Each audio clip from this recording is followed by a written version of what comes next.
శనం స్వామీశ్వర త్రిపులేస్ కలిగిన ప్రేక్షకులందరికీ నమస్కారం.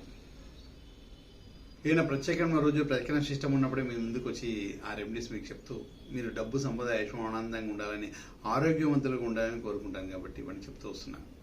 భగవంతుడు ఇచ్చిన 1,38,00,000 రెమెడీస్ మనకి ఎన్నో చెప్పుకుంటూ వస్తున్నాం. ఈరోజు ప్రత్యేకమైన రెమెడీ ఏంటిదంటే మనకి ఏదో ఒక అనారోగ్యం వచ్చేప్పటికి తీరకుండా ఉంటుంది. అనారోగ్యం పోవడానికి, తర్వాత అప్పుల్లో బాధలు పోవడానికి, తర్వాత శత్రుబాధ పోవడానికి, ధన ప్రాబ్లం అంటే ధన సమస్యలు పోవడానికి, ప్రయోగ బాధలు పోవడానికి, ఇవన్నీ కూడా ప్రత్యేకమైన రెమెడీస్ నేను చెప్తాం.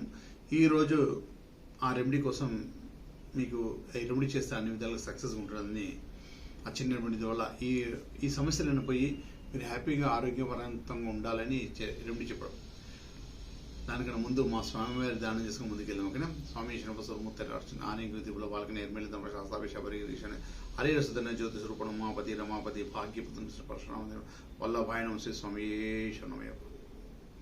ఏం లేదు, ఒక చిన్న రెండు మీరు చేయడం వల్ల ఇవన్నీ సమస్యలు టక్ వెళ్ళిపోతాయని కూడా సక్సెస్గా వెళ్ళిపోతుంది, పారదోళన అయిపోతుంది. అయితే ఒక సిస్టమ్ ఉంటుంది మనకు సంబంధించింది. అంటే ఏదో విధంగా మన కష్టాలు రావడం, దుష్టగ్రహ ప్రభావం రావడం, చెడు గ్రహాల ప్రభావం రావడం, నవగ్రహాల ప్రభావం వస్తుంటే ఒక చిన్న సమస్య ఒక్కొక్క దానికి ఒక చెప్పుకుంటూ వచ్చేస్తున్నాం. ఇది చేయడం వల్ల మనం ఏదైనా అనారోగ్యం అతి శీఘ్రంగా వెళ్ళిపోయి ఆరోగ్యవంతులుగా అవుతాం. అప్పులో బాధ కూడా పోతాయి, మనకు సంబంధించిన చెడు గ్రహాలను కూడా అనుకూలంగా మారిపోతాయి, శత్రు బాధలు కూడా పోతాయి, నా దృష్టి కూడా పోతుంది. ఇది ఏంటంటే దీనికి సంబంధించిన కొన్ని సిస్టమ్స్ కూడా మనకు మంత్రప్రయోగం, మన తంత్ర ప్రయోగం అని, అఘోర సిస్టమ్ అని, ఇవన్నీ కూడా అన్నీ ఉంటాయి. అసలు ఇవన్నీ ఏంటి, ఎన్ని తత్వాలు ఉంటాయి? 5 తత్వాలు పంచభూతాలైనా 5 పంచభూతాల సిస్టమ్ 5 తత్వాలతో ఉంటాయి. ఫస్ట్ తత్వం వచ్చేసి మంత్రిక్, అంటే మంత్రాలను ఇంత నేర్చుకోవడం అంటారు. తర్వాత తాంత్రిక వాళ్ళని కూడా తంత్ర విద్యతో దేహ పూజ, దైవ పూజ అని ఉంటుంది. దైవ పూజ అనేది దైవ కైంకర్యాలు, గుడి లోపల ఉన్న అభిషేకాలు, అర్చనలు చేస్తుంటారు. తాంత్రిక అంటే ఏంటంటే తాంత్రిక వాళ్ళు ఏం చేస్తారంటే దేహ పూజ అనేది ఎట్లుంటుందంటే అంటే మానవుడికి సంబంధించిన మానవ మాత్రంలో ఎన్ని కష్టాలకు సంబంధించిన కలియుగ కష్టాలు పడుతున్నా, నేను ప్రయోగాలు బాధపడుతున్నా వాటిని తీసేసి వాళ్ళ జీవనధానం మంచిగా ఉండేటట్టుగా పూజ ద్వారా, తంత్ర విద్య పూజ ద్వారా, ముద్ర పూజ ద్వారా అది చేసి వాళ్ళకి సంబంధించిన చెడు గ్రహాలను పోగొట్టుకొని మంచి సిస్టమ్ తీసుకొస్తున్నాం తాంత్రిక సంబంధించి. దీంట్లో అఘోరి తత్వం ఉంటుంది. అఘోరు ఏం చేస్తారంటే శివ రూపంతో, శివ ధ్యానంతో, అమ్మవారి ధ్యానంతో ఉంటారు. వాళ్ళు ఎవరు పబ్లిక్ని కూడా రూపాయి ఆశించి కూడా పబ్లిక్ కూడా రారు. ఎక్కడనో కొండల గుట్టలలో వాళ్ళు జపం తపం చేస్తూ శివ ధ్యానంతో శివుడికి ఐక్యమై ఉంటారు అన్నమాట. శివ రూపంలోనే ఉంటారు కాబట్టి అఘోరతత్వం. తర్వాత అవగాడ్ వచ్చేసి అది 4 తత్వం. వాళ్ళు కూడా ఈ తంత్ర ప్రయోగాలతో మా ప్రజల్ని ఇబ్బంది పెట్టి సెట్ చేసి అలాంటివి చేస్తుంటారు. అన్నిటికన్నా పెద్దది ఏంటంటే లాస్ట్ అన్నమాట సెండింగ్. వాళ్ళు సేవుడా అనే తంత్ర మంత్ర యంత్ర గోగురంటాం ఎన్నో విద్యలు నేర్చుకుంటారు. ఈ సేవుడా వాళ్ళని ఎట్లుంటుందంటే ఒక మనిషిని ఇమ్మీడియట్గా అంటే అంతమొందించగలుగుతారు, అంత పవర్ ఉంటుంది అనమాట.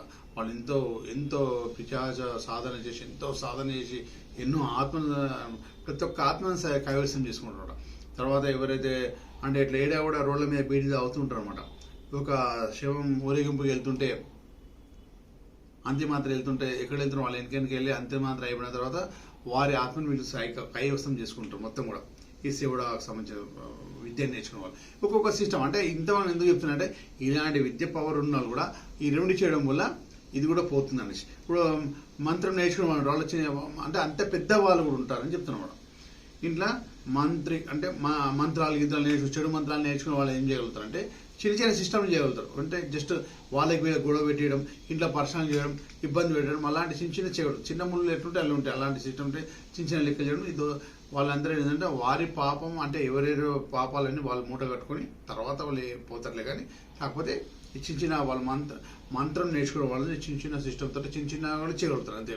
ఈ పెద్ద సేవడా వాళ్ళు మాత్రం అంత పెద్ద వాళ్ళు ఏంటంటే మూమెంట్.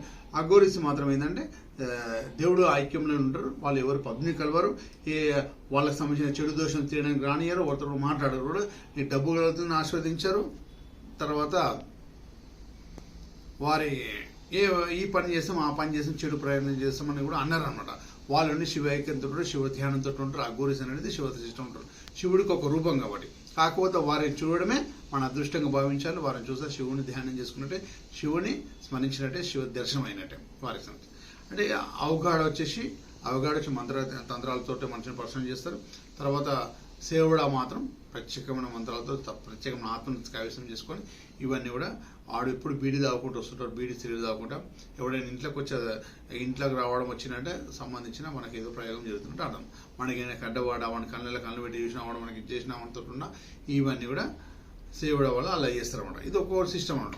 కాకపోతే ఈ మంత్రాలను నేర్చుకోవడం చిన్న సిస్టమ్ చిన్న దానికి పనిచేస్తారు.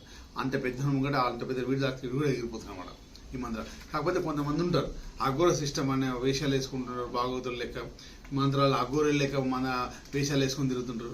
కొంతమంది సేవడ లెక్క వేషాలు, తాంత్రికాన్ని మంత్రికాన్ని పెద్దగా చెప్పుకోవడానికి వేషాలు వేసుకొని తిరుగుతుంటారు. అలా కాదు, ఎన్నో రకాల సిస్టమ్స్ ఎంతో పెద్ద వాళ్ళు ఉన్నారు, ఎంతో సిస్టమ్స్ ఉంటాయి. విన్నాను కూడా ఇలాంటి ఎంత పెద్ద మంత్ర తంత్ర ప్రయోగాలు ఏమైనా కూడా ఈ చిన్న తాంత్రిక పరిహారం వల్ల మన మీద చెడు గ్రహాలని పోతాయి, దుష్ట గ్రహాలు ఎవడైనా ప్రయోగం చేసినా అవన్నీ కూడా పోతాయి. ఇదేంటంటే దీనికి సంబంధించిన ఏదైతే ఉన్నదో ఇది ఒక చిన్న విషయం ఉంటుంది. ఇది వేపాకు, ఇది అందరూ తెలుసు. వేపాకు అనేది మనకి అమ్మవారి దాంట్లో బోనాలు వేస్తారు, ఇంటికి వేపాకు కట్టుకుంటాం, యాంటీబయాటిక్గా పనిచేస్తుంది అనేసి ఇంటికి కూడా కట్టేసుకుంటాం, తోరణం కట్టుకుంటాం. ఇందులో కొన్ని వేపాకులు తీసుకొని ప్రతిరోజు 11 days 11 రోజులు ఈ 11 రోజులు ఈ వేపాకు తీసుకెళ్ళి కాళిక మందిరం కానీ తారా మందిరం కానీ శక్తి దేవతల గుళ్ళు ఏడున్నా సరే, అంటే కొన్ని శక్తి దేవతల గుళ్ళు ఏడున్నా సరే, ఆడ అమ్మవార్లకు సంబంధించింది కాళికద మాత్రం అయినా సరే, తారాదేవి అయినా సరే, దక్షిణ కాళి అయినా సరే, ఏ కాళీ అమ్మవారు అయినా సరే, ఈ ఇట్లా వేపాకులు తీసుకెళ్ళి అమ్మవారి పాదాల దగ్గర వాళ్ళు పెట్టేశాను. అట్లా కంటిన్యూగా 11 రోజులు చేయడం వల్ల మనకి ఎలాంటి అనారోగ్య సమస్య వచ్చినా, ఎలాంటి బాధ వచ్చినా, ఎంత పెద్ద చిన్న మంత్రాల వాళ్ళు ఎవరైనా చేసినా కూడా వెళ్ళిపోతుంది. చెప్పినా కదా, సేవ్ గార్డ్ వాళ్ళు అంత పెద్ద వాళ్ళు కూడా ఏమైనా చేసినా కూడా మనకి అమ్మవారికి మించింది ఏం లేదు. అమ్మవారి పాదాల దగ్గర పెట్టమంటే వాడు ఏదైనా సర్వనాశనం అయిపోతారు. వారికి సంబంధించింది కొంతమంది అయితే అమ్మవారి దగ్గరనే కాళిక మాత దగ్గరనే చిట్టీలు రాసి అలా ఇలా పేర్లు రాసి కడుతుంటారు. అవి కూడా అమ్మవారు ఏది కట్టండి ఏది చేసినా కూడా మంచి చెడు నిర్ణయించి అప్పుడు అమ్మవారు శిక్షించేది చేస్తుంది. ఎవరైనా ఆలపల్లి పెళ్లి కట్టినంత మాత్రం అందరి మీదకి ఏమి ఉరకదమ్మా. మనం చెడు మంచి అన్న వాళ్ళ దేవతలు కాబట్టి మంచి చెడులు గుర్తిస్తారు. ఖచ్చితంగా అవి సంబంధించిన సమాధాన శిక్షలు అవన్నీ కూడా అందిస్తారు. మనము మంచితనంగా ఉండి మంచి ఇష్టం పోతుంటే ఎవరు ఏమి చేసినా కూడా ఏమి కాదు మనకు. కాకపోతే ఏంటంటే అలా చేస్తుంటే కొంతమంది చేస్తున్నా కూడా అమ్మవారి రక్షతో ఉంటే మనం చేసిన సాధన అవన్నీ కూడా ఇలాంటి టైంలో ఉపయోగపడతాయి. ఖాళీ ఏం లేదు, 11 రోజులు వేపాకు తీసుకుని వెళ్ళాలి, అమ్మవారి దగ్గర పెట్టేయాలి. అమ్మవారి పాదాల దగ్గర పెట్టేసి అమ్మవారిని అర్థం చేసి అమ్మవారిని వేడుకొని అమ్మవారి ఆశీర్వాదం తీసుకోవాలి. అమ్మవారి కాళికదేవి ఆశీర్వాదం తీసుకొని అక్కడ పెట్టేసినట్లయితే 11 రోజులు అట్లా పెట్టినట్లయితే మన మీద ఎవరెవరు ఏమేమి చేసినారు అవన్నీ కూడా అమ్మవారు దక్షిణ కాళీమాత ఎవరైనా కూడా తిప్పి వాళ్ళ ఇంటికి పంపించేసి హ్యాపీగా వాళ్ళని ఏం చేయాలని చేసేస్తాం కూడా. మీరందరూ డబ్బు సంపద ఐశ్వర్యం ఆనందంగా ఉండాలని. ఇప్పుడు ఏంటంటే కూడా ఆషాఢ మాసంలో మొత్తం కూడా ఇక వేపాకుతోటే అమ్మవారి బోనాలలో పెట్టుకొని అమ్మవారికి సమర్పించడానికి తెలుసుకుంటారు. వేపాకులో అంత పవర్ ఉందన్నమాట. అమ్మవారికి చాలా ఇష్టమైనది, అమ్మవారికి ఇచ్చేది. మనం అమ్మవారికి అట్లా చెట్టు నుంచి ప్రతి రోజు తెంపుకొని అక్కడ ఫ్రెష్గా తీసుకెళ్ళి అమ్మవారి దగ్గర పెట్టాలి. తీసుకొచ్చి ముందే పెట్టుకొని అప్పుడు పెట్టడం కాదు, అప్పటిదప్పుడు తీసుకోవాలి, అప్పటిదప్పుడు పెట్టాలి. మన మీద ఎవరైనా మంటి పొక్కలు కానీ ఎదురుంగులు కానీ ఎవరైనా మనతో మంచిగా ఉండి కూడా శత్రువర్గం అయ్యి మనకి ఏమైనా చేస్తున్నా కూడా 11 రోజులు అమ్మవారి దగ్గర పెట్టేయండి. సూపర్గా మీకు అన్ని కూడా సక్సెస్గా అయిపోతుంది. అన్నీ కూడా శుభదాయకంగా ఉంటారు, మీరు హ్యాపీగా ఉంటారు. మీ ఎంబడి SSSL ఇస్తుంది. మీతో ఎప్పుడు ఆనందంగా ఉండడానికి మేము అందరం ఉన్నాం. ఓకే, మా డివోషనల్ ప్రొడక్ట్స్ ఎన్నో ఒక్క 1,30,00,000 ప్రొడక్ట్స్ మీకోసం ఏర్పాటు చేసి పెట్టారు. మీ అందరూ కూడా ఏదైనా కూడా నన్ను కలవాలనుకునే నా నంబర్ స్క్రోలింగ్ అవుతుంటుంది. నన్ను కలవడానికి ఇది కూడా కేరళ పద్ధతిలో చూసి మీకున్న ఏ పరిహారైనా రెమెడీస్ అయినా చెప్పి మనం హ్యాపీగా ఉండడానికి కూడా సక్సెస్గా ఉండడానికి అమ్మవారు అనుకుంటుంది. ఐపసం అనుకుని మొత్తం మీద ఉంటుంది. ఎప్పుడు కూడా మీరందరూ డబ్బు సంపద ఐశ్వర్యం కోరుకుంటూ మీ శివనాథ తంత్రి స్వామి శరణమయ్యప్ప.